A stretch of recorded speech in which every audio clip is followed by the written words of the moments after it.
Salmo 42, ele fala de uma alma que anseia por Deus. Salmo 42, ele é um salmo que fala de emoções, lidando com as emoções. E quem nunca ouviu aquela frase, né? São muitas emoções, não é verdade? Aquela frase de Roberto Carlos, né? Em que ele fala das suas emoções. E ele tem uma música que chama Emoções, não é verdade?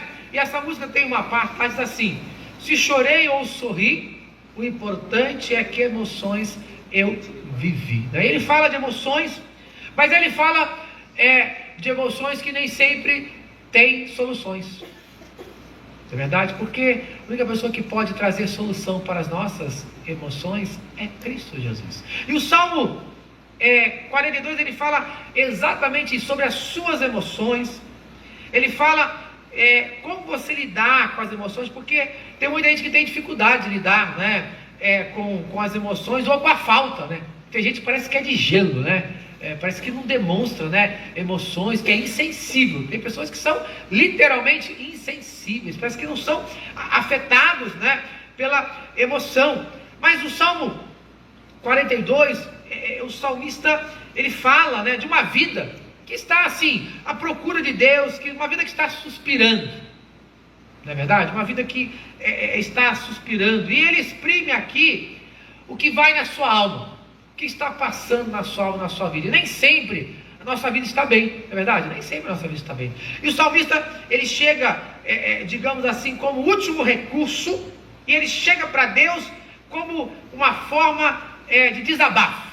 Aqui ele está desabafando tudo aquilo que está no seu coração. Ele tem um desejo, e ele começa assim, primeiros versículos, ele diz assim, os versos de 1 a 3: como suspira a corça pelas correntes das águas, assim por ti, ó Deus, suspira a minha alma. A minha alma tem sede de Deus, do Deus vivo. Quando irei e me verei perante a face de Deus? As minhas lágrimas têm sido meu alimento de dia e de noite, enquanto me dizem continuamente. Então aqui você vê uma pessoa que está em tremenda depressão, que é um sintoma de uma pessoa que está em depressão. Uma pessoa que chora dia e noite é depressão, não é normal. É uma pessoa que está, a gente diria aí no popular, ela está com as emoções à flor da pele. Suas emoções estão descontroladas. E infelizmente o que a gente vai encontrar hoje de pessoas que estão com as suas emoções descontroladas, que vão se manifestar de diversas maneiras, seja através da depressão, da ansiedade e de uma série de outras fobias, né? Hoje tudo é fobia, né? Que é um medo exagerado de alguma coisa, mas o que é? É o descontrole das suas emoções. E essas pessoas vão procurar psicólogos, psiquiatras, vão tomar remédios, nós chamamos de tarja preta, que nem sempre ajudam, muitas vezes até pioram a situação ou mascaram a situação. Não estou dizendo que a gente não deve procurar, mas deve existir um equilíbrio nesta situação. Como lidar com tudo isso, com uma pessoa que está descontrolada? E aí ele faz essa pergunta, né, que dizem, né, o teu Deus, onde está? Onde está Deus? Muitas vezes essa é uma grande pergunta. Onde está Deus, né? Muitas vezes algumas pessoas questionam, mas se Deus existe, por que o mundo está aqui? Por que o mundo está assim? E aí dentro desse debate aqui, desse questionamento, nós vamos ver que aqui existe, né, aquela pergunta que a gente pode falar assim, a pergunta de $1 bilhão, o porquê? Por que a coisa acontece na sua vida?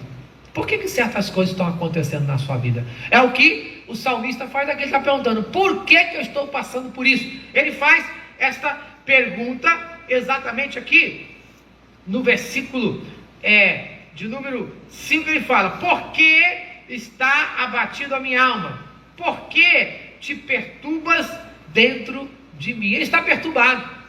É algo que vem de dentro, que ele não tem resposta. Sabe, muitas vezes a gente está dizendo, eu estou com um aperto aqui dentro do coração, estou com, os antigos dizem, uma agonia, sabe, algo que não tem explicação. E o salmista está na situação.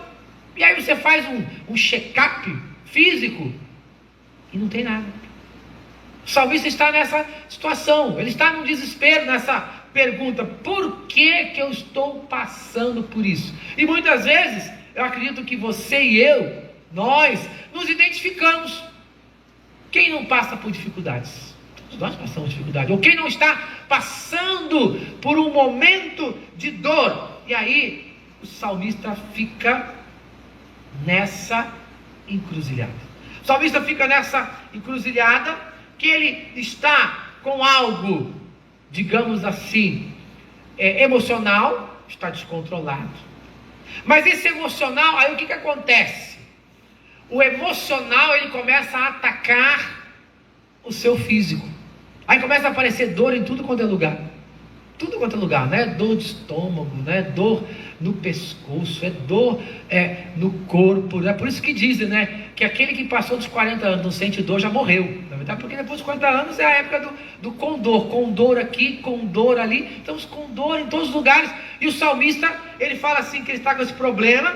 E ele vai dizer que essa dor, é claro, o salmista sempre fala numa linguagem poética. Se você olhar aí, no versículo 10... ele está falando assim: esmigalham-se os meus ossos. Quer dizer, ele está sentindo uma dor, os ossos dele estão sentindo dor, sabe? Uma dor que muitas vezes não tem uma explicação física. Está sentindo uma dor aqui. Algo que ele entende que vem do fundo da sua alma, do seu interior, uma depressão, uma ansiedade, um estresse, que começa a se manifestar, agora onde? No seu corpo físico, né? Algo tão comum, infelizmente, nos nossos dias. Quer dizer, nessa época não existia, né? Esses nomes que a gente está dando aí, depressão, estresse, fobia, mas é algo que acompanha a humanidade. Só que, infelizmente, a cada dia a situação piora. Primeiro pela falta de Deus, o contato de Deus, né? O ser humano, né, nessa era de tecnologia, ele não tem tempo para Deus, né? Porque ele acha que não precisa de Deus. Então ele não tem tempo para Deus. Na verdade, como eu já disse aqui, não é questão de não ter tempo para Deus, é que Deus não é prioridade na minha vida. Então o ser humano coloca Deus em segundo plano, ou terceiro ou quarto, ou nem lembra dele, e aí não tem prioridade para Deus. Ele não tem prioridade, e aí ele começa a viver esta vida em que ele acha que ele pode resolver todos os seus problemas, mas ele não pode. Ele não pode, porque aí ele começa a ter esses sintomas, e aí ele começa a questionar Deus: por que acontece comigo? Por que isso está acontecendo comigo? Por que eu estou passando por isso? E cada um sabe a dor que está sentindo, o sofrimento. Cada um vai se manifestar de uma maneira diferente, cada um vai afetar de uma maneira diferente, vai trabalhar na vida de cada um. Isso se manifesta de forma diferente. Mas o salmista, na sua própria pergunta, ele dá uma resposta. Na sua própria pergunta, no versículo de número 5, já aparece a luz no fim do túnel.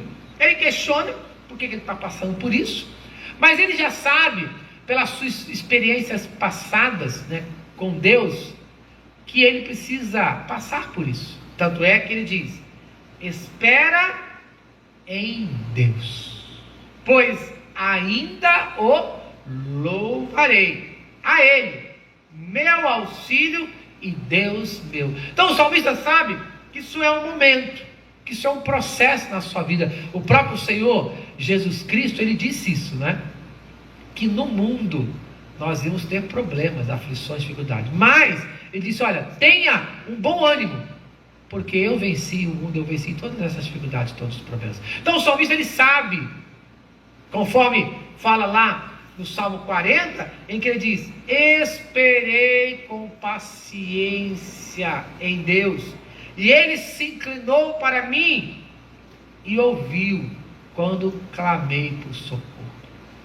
Então nós temos que aprender a esperar com paciência. Esse processo de espera que é o grande problema para as nossas emoções, né? Esse equilíbrio emocional é que falta para nós. Ele diz: olha, espera em Deus. Espera em Deus porque Deus, Ele cuida de nós. Ele cuida de nós. E quando as nossas emoções, elas estão bem, a gente nota. O sábio, em Provérbios, no capítulo de número 13, capítulo 15, versículo 13, o sábio diz assim: o coração alegre embeleza o rosto, mas com a tristeza do coração, o espírito se abate. O que ele está falando aqui? Está falando aqui de uma vida saudável. Quando você está feliz, alegre, quando você está bem, digamos assim, com o seu mundo interior, você demonstra isso. No seu rosto, na sua alegria, no seu sorriso. Sabe, quando você conhece uma pessoa que você olha para ela, você não está bem. Ela nem abrir a boca, você vê no semblante da pessoa que ela não está bem. O sábio já fala isso aqui há milênios atrás. Olha aqui, o coração alegre, quer dizer, quando está tudo bem, no seu mundo interior, quando você está de bem com a vida, como a gente usa aí, né? No popular, quando você está de bem com a sua família, com Deus, tudo está bem, o seu rosto está feliz.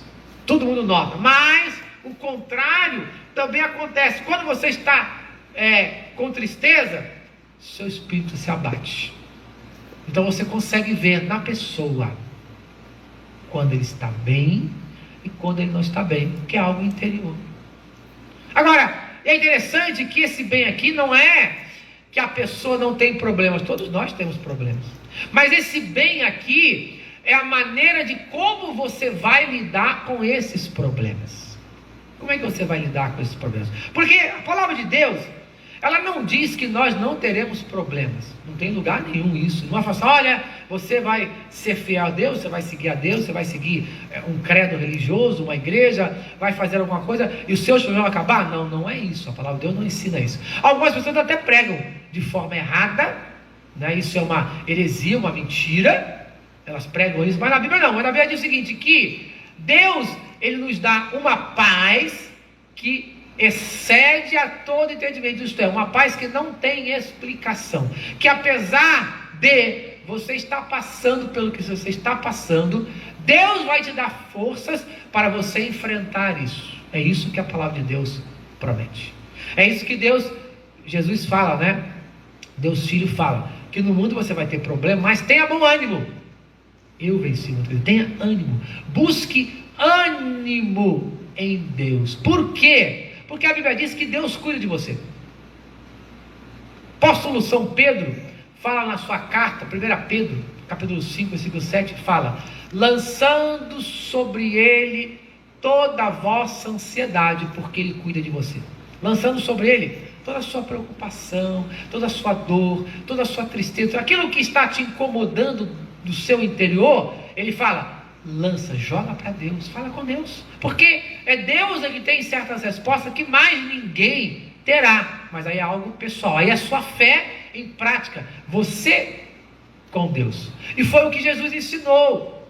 Ele nos ensina que nós devemos entrar no nosso quarto, fechar a nossa porta, e o nosso Pai que nos vê em secreto, Ele nos recompensará a nossa fé quando a gente fala com Ele. E aqui, ainda nesse texto, do Salmo 42, o salmista fala de como Deus trabalha a sua misericórdia com a gente. Versículo 8, se você olhar aí, capítulo 42, versículo 8, ele fala assim, que Deus, Ele cuida de nós. Diz assim: contudo, o Senhor Deus, durante o dia, me concede a sua misericórdia, e à noite comigo está o seu cântico, uma oração ao Deus da minha vida. O que o salmista está dizendo aqui? Que durante o dia, Deus concede a sua misericórdia. Vamos tentar traduzir esse texto aqui em miúdos, de uma forma mais simples de entender. Quando a gente passa por um problema, durante o dia a gente tem companhia de pessoas, sempre tem alguém do nosso lado, né? A gente sempre tem uma pessoa que está com a gente, que nos acompanha. Então Deus, Ele sempre envia alguém para estar conosco, Ele nunca nos desampara. Deus sempre usa alguém para estar com a gente, Ele sempre envia alguém para estar orando com a gente, né? Alguém mandando uma mensagem, visitando, Ele sempre, às vezes Ele usa até um estranho para a gente falar, desabafar, e às vezes a gente não nota que é Deus colocando pessoas que são desconhecidas, que não sabem, para cuidar da gente. Esse é o cuidado de Deus. E à noite, olha o que ele fala. À noite, ele diz que está o seu cântico, uma oração a Deus da minha vida. Então à noite, está dizendo o seguinte: à noite, quando você está sozinho, é aí que vem as lembranças, a solidão, a saudade, né? Vem aqui toda aquela confusão de sentimentos. Ele diz, então à noite, é hora de você procurar a Deus, através dos louvores, cantando a Ele, como diz o ditado popular, quem canta os seus males espanta, na verdade. Então ele diz, olha, entra agora na presença de Deus, vai cantar, vai adorar, coloca uma música de adoração que adora a Deus e ore a Deus. Isso aqui, a gente falando de uma linguagem prática, é terapêutico. Isso aqui é o óleo da unção de Deus, é curativo, é o que a Bíblia chama do bálsamo de Deus. Sabe, quando você tem essa capacidade de chegar diante de Deus e compartilhar com Ele, sabe, assim como você chega para um amigo e fala, e você vai diante de Deus através dos louvores, e você coloca lá um louvor e deixa tocar ali, você vai meditando. É uma meditação realmente que você vai orar, porque a meditação na Bíblia não é para você se esvaziar. A meditação na Bíblia é você se encher da presença de Deus. E qual é a melhor maneira de encher da presença de Deus? É estar com Ele, através da leitura da Bíblia, através da oração, através da adoração. E aí quando você começa a entrar, o salmista diz que Deus começa a trabalhar na sua vida. A gente vê um exemplo claro quando Saul passava lá por problemas espirituais, que ele estava atormentado lá, né? Ele chamava quem? Chamava Davi. E Davi tocava a harpa e o espírito de Saul se acalmava. A gente vê na Bíblia que quando o povo de Israel ia para as batalhas, em primeiro lugar quem ia era quem? Era os músicos, os louvores, iam adorar a Deus em primeiro lugar. Porque eles entendiam o seguinte, que Deus habita no meio da adoração, que toda honra, toda glória e todo louvor. O que ele está dizendo aqui é o seguinte, ao invés de você colocar o foco no seu problema, ao invés de você colocar o foco em você, no homem, porque nós somos egoístas, nós somos individualistas, nós somos materialistas, tudo de ruim nós somos. E a gente tudo é para nós, é para mim, é eu, é o meu ego. Achando que só existe a minha pessoa no universo.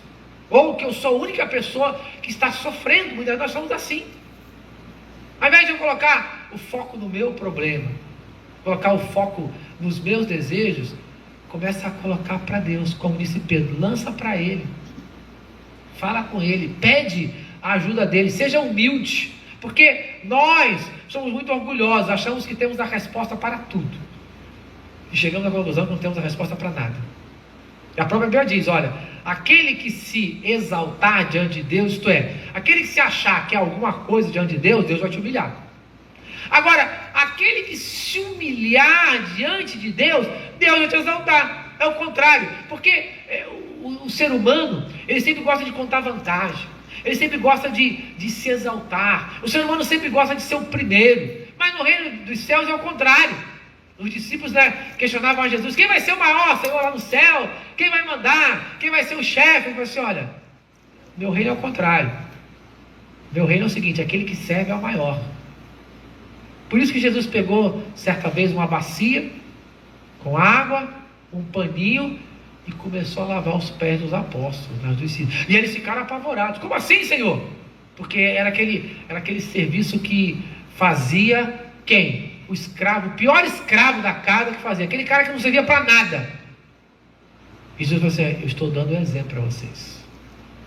Esse é o reino dos céus, é o contrário. Aqui na terra não, aqui na terra a gente quer os nossos títulos, nosso dinheiro, então aqui a pessoa não vale quem ela é, e sim o que ela tem. Aqui na terra é assim que a gente trata as pessoas. Deus falou assim, no meu reino não é assim.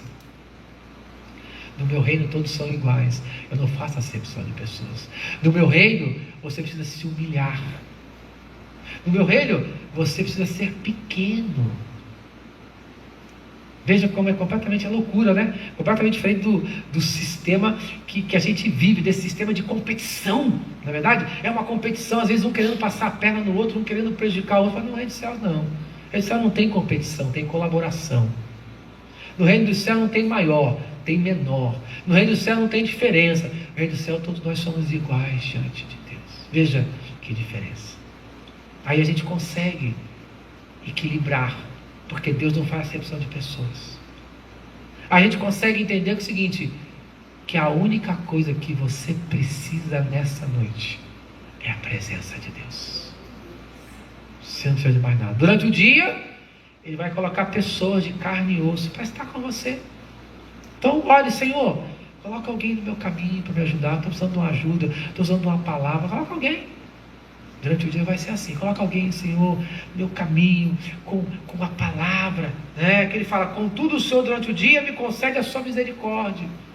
Por isso que Ele fala, o choro pode durar uma noite, mas a alegria vem pela manhã. Ele sempre manda alguém, sempre manda um anjo, né? Um mensageiro dele. E à noite? Quando você estiver sozinho, que as luzes se apagarem, que você entrar no seu quarto. Aí Ele fala, então agora é hora de você me procurar face a face. Agora é hora de você desenvolver a sua fé. Acreditar que eu estou aqui. Isso é fé. Para o mundo pode parecer loucura. Está falando sozinho no quarto, está ficando doido. Não estou falando sozinho no quarto, ficando doido. Estou falando com Deus. Isso é fé. Pois conforme diz a palavra de Deus, né? A fé é o que? É o firme fundamento das coisas que eu não vejo, mas eu espero que irão acontecer. Eu não vejo Deus, mas eu espero que Deus, apesar de mim, Ele vai trabalhar na minha vida, apesar de você. O salmista, ele entende isso, por isso ele fala, ó, espera em Deus, pois vai chegar o momento que você vai louvar a Ele, pois Ele é seu auxílio, Ele é seu Deus. Então, espere em Deus, louve a Ele, crendo que Ele é o único que pode ajudar, seja qual for o seu problema, crendo que Ele visita a todos nós em todos os momentos. Não importa como está a sua vida, não importa como estão as suas emoções, o que importa é se você está disposto a esperar em Deus, se você está disposto a colocar a sua vida, as suas emoções, os seus problemas, as pessoas que você ama nas mãos de Deus. Isso que importa. O que Deus está interessado é se você hoje está disposto a se colocar nas mãos dele. Ele não quer saber quem você é, até porque ele já sabe quem você é. Ele não quer nada de você, até porque ele não precisa nada de você. Você precisa dele. Mas para isso, você precisa reconhecer que você precisa dele. Por isso eu convido você agora a curvar a sua cabeça nesse momento, mais uma vez, fechar os seus olhos e refletir nessas palavras. Talvez no primeiro momento, se você nunca teve essa experiência com Deus, de se trancar no seu quarto e louvar, colocar uma música para adorar a Deus, de orar, talvez pareça loucura, pareça inviável, porque cientificamente falando eu não posso te provar nada disso que eu falei. Posso provar apenas pela minha experiência, e outras pessoas vão poder contar o testemunho delas. Mas você não pode viver da experiência dos outros, tem que viver da experiência pessoal, cada um de nós. Então faça isso ainda essa noite. Se recolha mais cedo, apague as luzes, entre em silêncio na presença de Deus e fale com Ele, como você fala com um amigo, com uma pessoa que você pode confiar. Então faça isso, creia que Deus deseja trabalhar na sua vida. É necessário ter fé, pois a palavra de Deus diz que sem fé é impossível agradar a Deus. Deus não quer nada de você além de que você acredite que Ele existe, que você ponha fé nele, que Ele deseja te abençoar nessa noite. Vamos orar? Pai, existem coisas que são impossíveis ao homem, mas para ti nada é impossível. Provavelmente muitos que escutam a minha voz nessa noite estão com causas impossíveis, problemas terríveis, Senhor. Por isso, eu coloco cada um que participa deste culto nessa noite em tuas mãos. Não sei quais são as lutas que passam, as dificuldades, mas sei que todos nós temos. Sei que tua palavra não volta vazia e com certeza esta palavra falou ao coração de alguém nesta noite. Então visita essa pessoa, que o teu Espírito Santo incomode esta pessoa nessa noite a desafiar a ti, a entrar na tua presença e ainda nesta noite receber no nome de Cristo Jesus esta palavra de bênção, Pai. Não porque a palavra é minha, muito pelo contrário, a palavra pertence a ti, eu sou apenas um mensageiro, pois é a tua palavra que cura, que salva e que liberta, Senhor. Então trabalha em nossas vidas nesta noite, fazendo o teu sobrenatural na vida de cada um de nós. Por isso eu oro nesta noite, no teu amor, na graça e na paz do teu Filho amado Jesus, e nas consolações do teu Espírito Santo, hoje e todo sempre. Amém.